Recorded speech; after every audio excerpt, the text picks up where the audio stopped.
Tendo em vista que os meios materiais, eles se polarizam, exibem uma polarização, os meios materiais exibem uma magnetização, eventualmente. A questão é, como é que ficam as equações de Maxwell em meios materiais?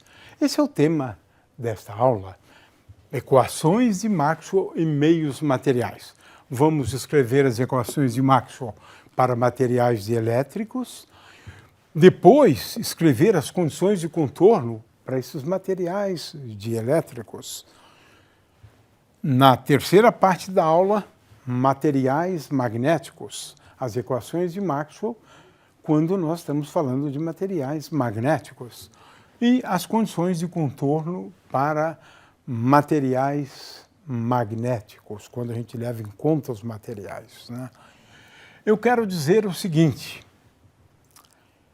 nós aqui estamos falando de uma situação na qual eu tenho um material, vamos entender isso, porque senão não vai dar certo, né? A gente não vai chegar a lugar algum, né? Então, eu tenho aqui um material e agora eu aplico um campo elétrico externo. Tenho cargas aqui, cargas. Esse campo elétrico, para a gente distinguir do campo elétrico total, esse campo elétrico vai receber o nome de D, vetor de deslocamento. Na verdade, não é bem o campo elétrico, né? Mas é uma diferença de uma constante só. Então, eu tenho um campo externo aplicado ao material. Esse material se polariza. Ao polarizar-se, ele também gera um campo elétrico. Ora, o campo total produzido por esse material e o campo externo, esse é o campo elétrico. É esse aqui. É isso. O campo elétrico resulta do campo externo, que já existe, mais o campo produzido pela polarização do material. Então, as equações de Maxwell se referem a D e E. E agora, aqui, eu tenho um material magnético. Aplico um campo magnético externo, mas a gente não vai dar esse nome, não.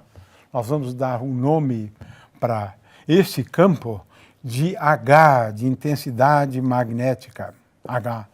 É o campo externo, gerado por correntes elétricas. É isso.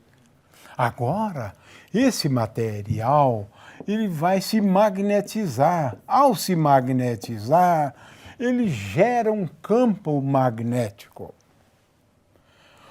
A soma dos dois campos, o H e o campo magnético produzido pelo material que se magnetizou, esse campo é conhecido como campo B.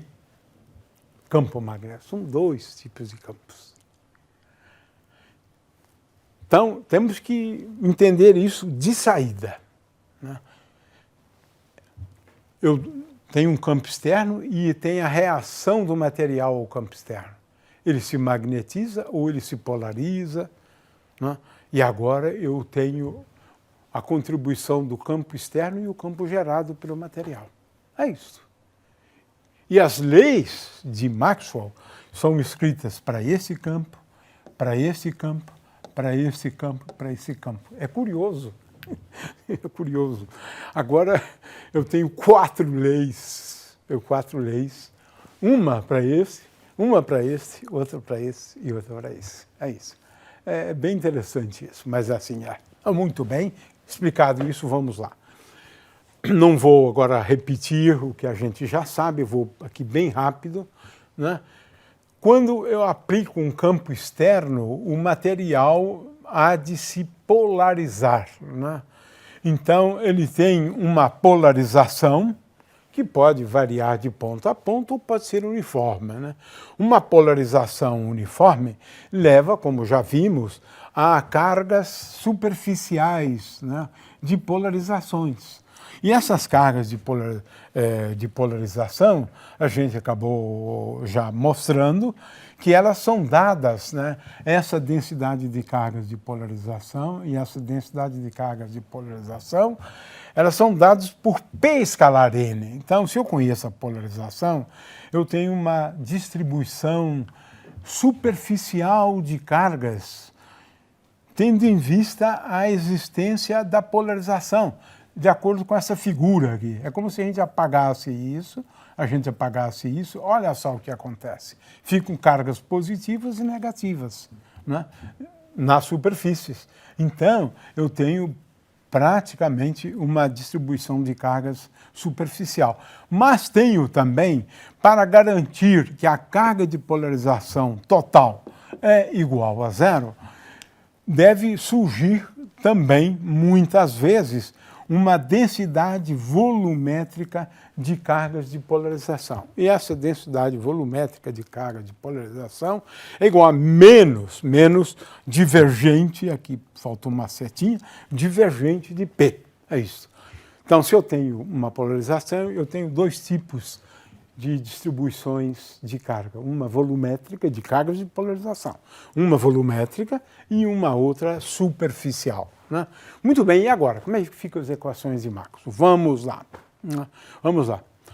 O campo elétrico total, né? Veja, aqui eu tenho um campo externo, mas a presença do material, ele altera o campo. Esse campo aqui, sem o material, seria todas as linhas assim, tá vendo? Mas com o material, se altera. Então, veja só.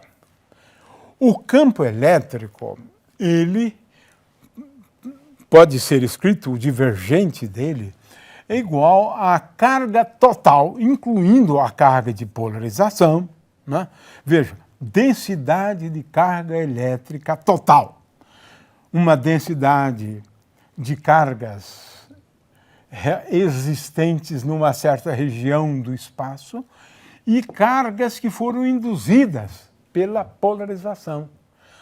O campo elétrico, ele leva em conta as duas coisas, é como eu expliquei antes. Ele leva em conta as duas coisas. A existência dessas cargas e a existência dessas cargas. Pronto, é isso. Divergente de E igual a ρ sobre ε0. Mas ρ tem duas contribuições. Então, divergente de E igual a densidade de cargas elétricas total, a lei de Gauss, né, para o campo elétrico, vale isso. Né? Então, ρ total. Mas ρp é igual a, esse ρp é igual a menos divergente de P. Né?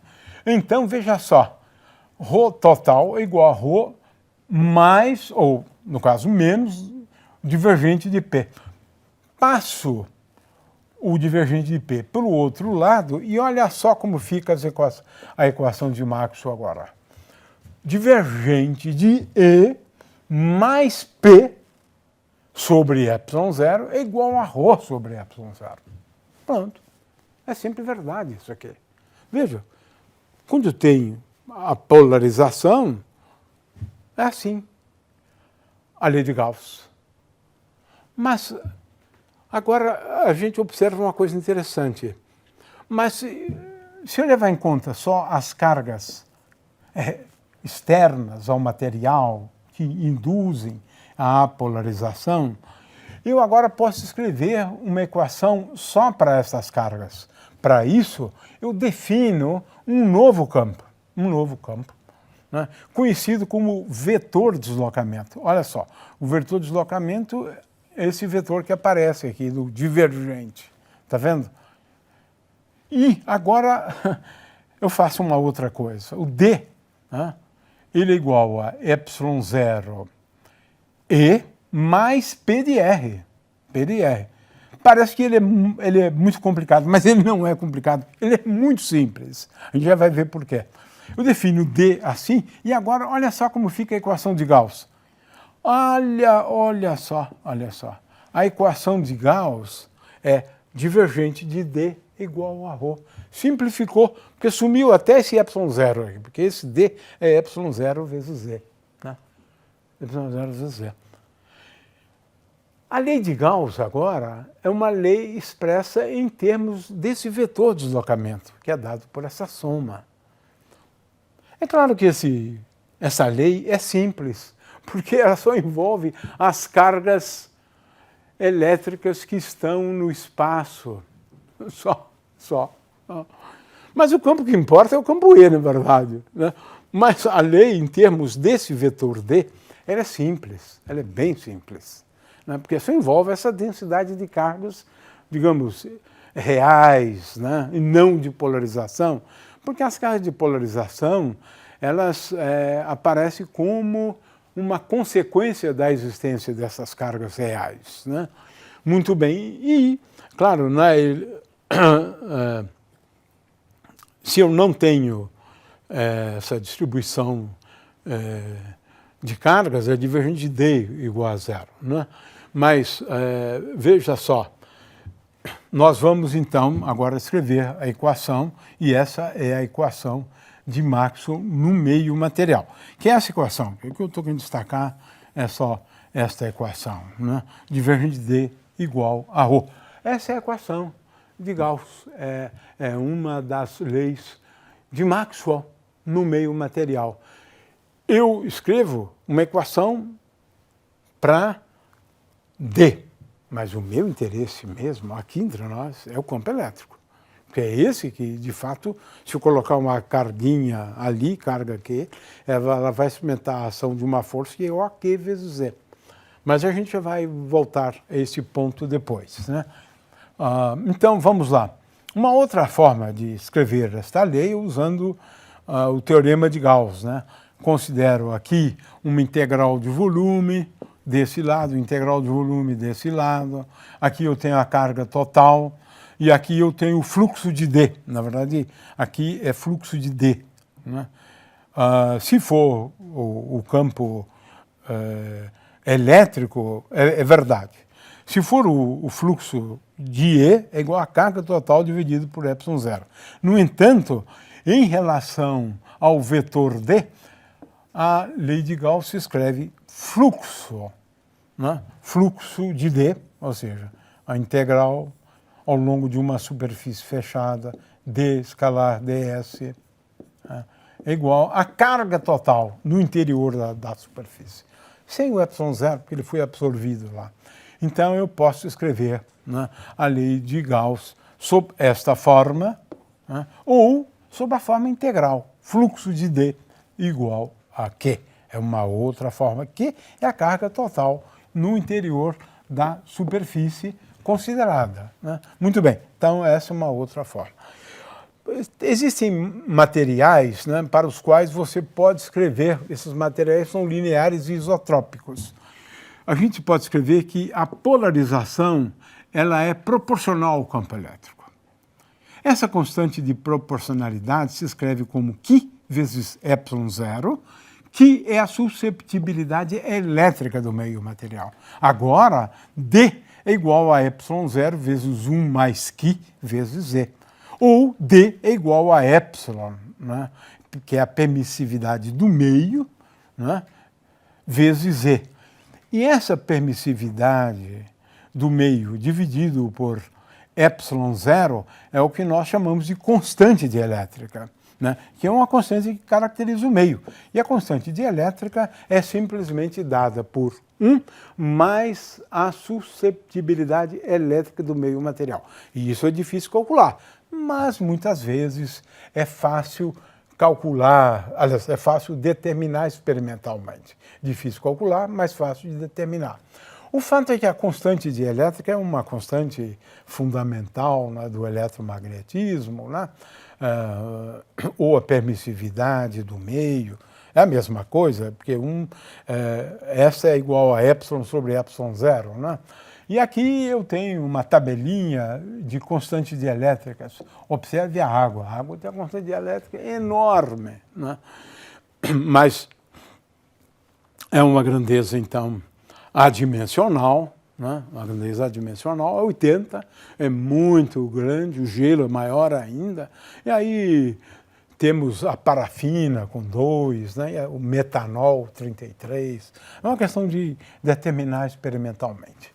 Vamos agora então para a questão das condições de contorno do campo elétrico. O que significa isso? Eu tenho aqui um meio, dito meio 1, um meio 2 e uma superfície de separação entre esses dois meios. Eu posso perfeitamente, tendo em vista uma superfície, eu posso considerar uma normal a superfície e posso considerar uma componente tangencial à superfície em cada ponto. Então, eu tenho aqui componentes tangenciais do campo elétrico ou do campo magnético, que é E1, o campo elétrico no meio 1, escalar T, e a componente tangencial do campo B. E a componente normal do campo elétrico e do campo magnético. Vai ser importante sempre para o que segue. Eu vou, na verdade, me referir à componente normal do campo elétrico no meio 1 e no meio 2. Ou o D, a componente normal de D, dN no meio 1 é D1N, no meio 2 é D2N. Né? Muito bem. E a gente vai considerar agora, fazer sempre considerações sobre duas situações distintas. Né? Numa primeira, eu considero um volume V mais um elemento de volume infinitesimal, dV é igual a essa área aqui, que seria a ΔS pequena, vezes uma alturazinha, né? Na verdade, isso aqui seria H sobre 2, né? H sobre 2 e H sobre 2. Essa alturazinha. Um elemento de volume bem pequeno, mas observe que uma parte está acima da superfície e a outra parte está abaixo da superfície, e depois eu vou tomar o limite em que H tende a zero. H tende a zero.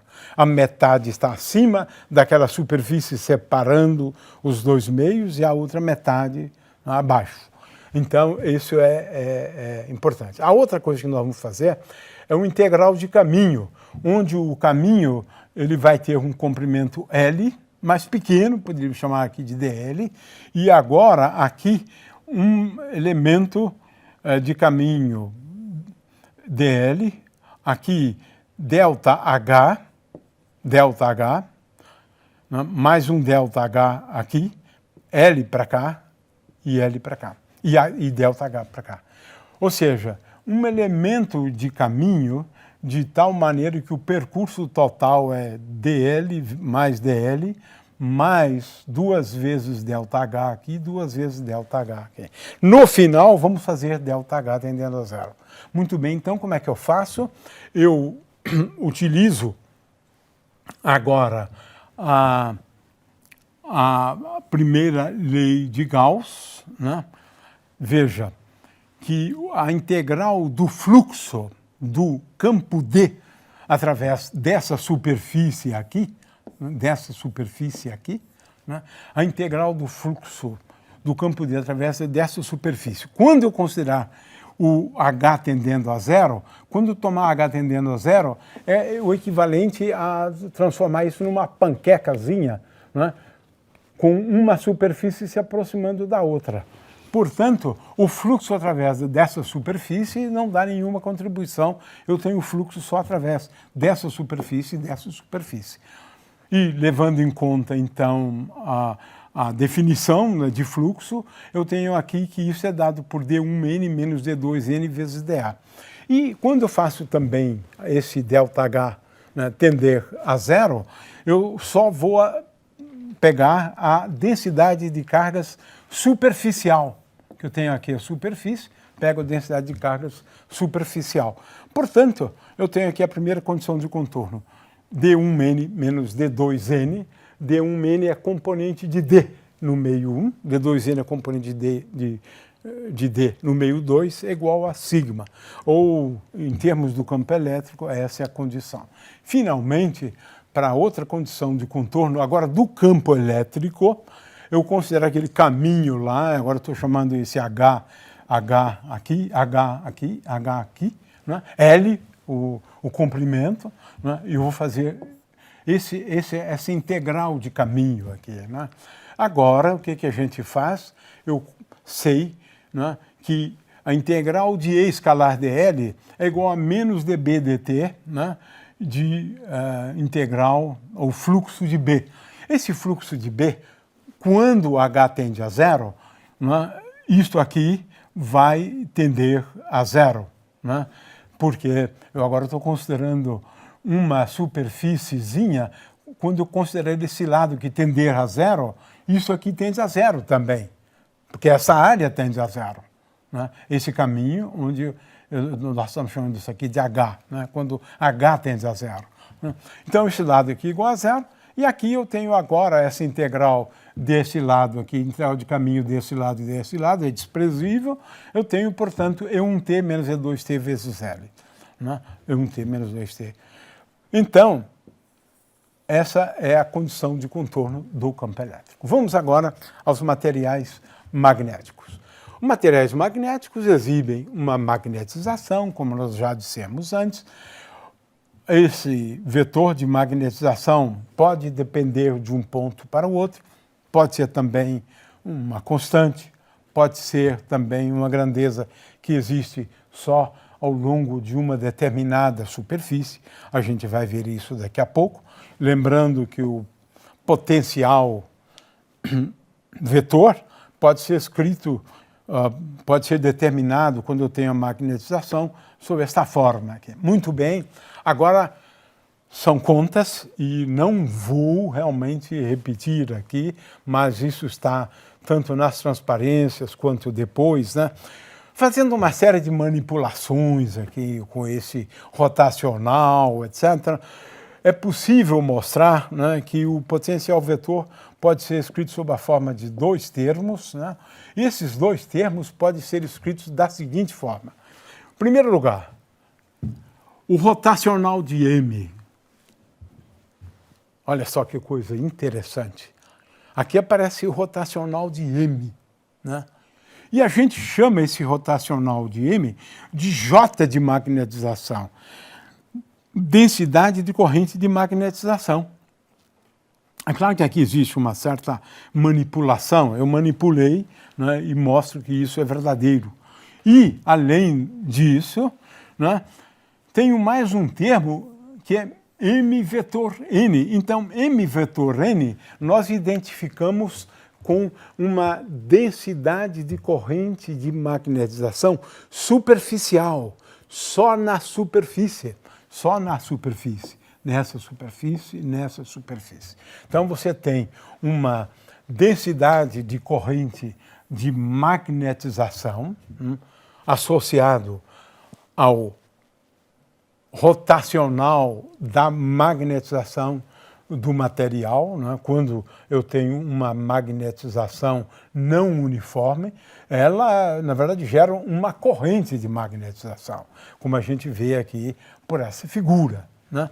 Muito bem, agora eu tenho uma densidade de corrente de magnetização e, é claro, tenho uma densidade de corrente superficial de magnetização, calculada, claro, na superfície que nós estamos considerando, né? O material tem uma parte dele num determinado volume e agora eu considero a superfície do material. E aí, então, que se localiza a densidade superficial de magnetização. Ela acontece na superfície do material. Muito bem, então, tenho duas densidades de corrente. Olha só a analogia com uma polarização. Eu tinha uma densidade de cargas de polarização e eu tinha também uma densidade volumétrica de cargas de polarização e uma densidade superficial de carga de polarização. Aqui é o análogo, só que agora é a densidade de corrente de magnetização, que é uma volumétrica, volume, e uma outra que está associada à superfície. Agora vamos lá. O campo B, ele leva em conta todas as correntes, todas. Tanto o J, associado ao movimento de cargas, quanto ao Jm, que é a densidade de corrente de magnetização. Afinal de contas, o campo B resulta desses dois efeitos. A existência de correntes reais, o J, e a existência de uma corrente de magnetização. Então, rotacional de B é igual a μ0 vezes J total. Mas J de magnetização é igual a rotacional de M. Olha só, essa mesma equação agora se escreve assim. Agora se escreve assim. Rotacional de B sobre μ0 menos M igual a J. É isso. É isso. Agora introduzimos um outro campo, o H. Chamamos isso aqui de H. É isso, a ideia é bem simples. H. Olha só, H. Agora, olha só, se H é dado por esse termo, olha só aquela equação de Maxwell, associado, onde a gente despreza, né, por enquanto, a corrente de deslocamento, né? Então, essa equação é rotacional de H igual a J. H se refere só às correntes reais, cargas em movimento, né? Essa outra aqui, rotacional de M, é para a densidade de corrente de magnetização. Então, aqui eu tenho as equações de Maxwell no meio material, né? No meio material. É claro que se eu quiser levar em conta também, né, a corrente de deslocamento, eu tenho que acrescentar mais um termo aqui, dd/dt. É isso, dd/dt. Né? Então, essas são as equações de Maxwell em meios materiais. Tenho aqui a forma integral dessas equações, né, fluxo de B igual a zero, a integral de caminho ou a circulação de H, agora H. H tem a ver só com as correntes elétricas, né? As cargas em movimento. A outra, o campo magnético, ele resulta não só das correntes externas, como também das correntes de magnetização. Leva em conta os dois efeitos, como eu expliquei no início da aula, né? Então, essa aqui é a forma integral. Né? Então, se eu tenho materiais lineares e isotrópicos, né, a gente costuma escrever que a magnetização ela é proporcional ao campo H, μ0 vezes H. Então, M, para meios materiais lineares e isotrópicos, senão aqui eu tenho uma grandeza tensorial, na verdade. Mas esses meios materiais são muito complicados, né? Não lineares, não isotrópicos, né? Esse aqui, ele é um meio não isotrópico e linear, né? Mas eu posso ter materiais também não lineares, né? Onde a relação é muito mais complicada do que esta, né? Muito bem. Então, nesse caso, eu posso escrever a magnetização como sendo igual a Qm vezes μ0 vezes H. Qm é a susceptibilidade magnética do material. Você tem que medir, né, essas grandezas experimentalmente, né? Prevê-las é muito difícil. Né? E agora introduzo a susceptibilidade magnética do material, que é μ. Mas veja, existe uma relação simples entre μ e a susceptibilidade magnética. Eu posso ter uma susceptibilidade magnética relativa, que é igual a 1 mais Qm. Né? E aí tenho aqui uma tabelinha, né, de susceptibilidades magnéticas para vários materiais. Né? Em geral, essa susceptibilidade é pequena, né? É uma grandeza adimensional, né? 10 a menos 4, 10 a menos 6, 10 a menos 5. Né? E agora, finalmente, as condições de contorno, né, para os campos magnéticos. Lembrando que eu já falei antes, a gente divide as componentes em componentes tangenciais, né, e componentes normais, né, do campo elétrico na interface, exatamente na interface entre dois meios materiais. Lembrando do nosso velho truquezinho, né, de considerarmos um elemento de superfície, né, um elemento de superfície que envolve, na realidade, 6 superfícies, né, um cubinho, né, né, e um elemento de volume. E esse elemento de volume ele é tal que o meio material está a metade, né, e dele numa parte do meio material, a outra metade acima do meio material. E essa diferença aqui a gente vai chamar de delta H ou apenas de H, né? Pode ser H agora tudo, já que eu estou chamando esse volume de V. No limite em que H tende a zero é o que me interessa, porque quando eu faço H tendendo a zero, eu estou aproximando o meio 1 do meio 2. O campo, portanto, determinado na interface de um meio, o campo do outro meio calculado na interface entre os dois meios, né? A interface é uma superfície, na verdade, né? Muito bem. Então, agora a gente vai calcular as componentes tangenciais, calculando a circulação, né, de um campo, né, que no caso é o campo H, né? Eu calculo a circulação do campo H ao longo de um caminho. Esse lado aqui é L, esse lado aqui é de tamanho L, esse aqui de tamanho H, e vou tomar H tendendo a zero. Vou tomar H tendendo a zero nessa integral de caminho. Quando eu fizer o H tendendo a zero, eu simplesmente, na circulação, no trecho entre esse ponto e esse, essa contribuição é igual a zero. Entre esse ponto e esse, essa contribuição é igual a zero, a integral de caminho, porque esse caminho tem o tamanho dele tendendo a zero.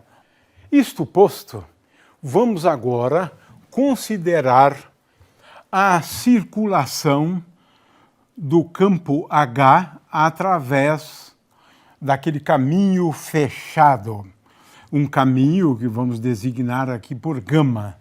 É claro que essa circulação é igual ao fluxo de J, ao fluxo de D, de uma maneira geral. Eu acrescentei aqui apenas um termo envolvendo a contribuição da densidade de corrente superficial, né?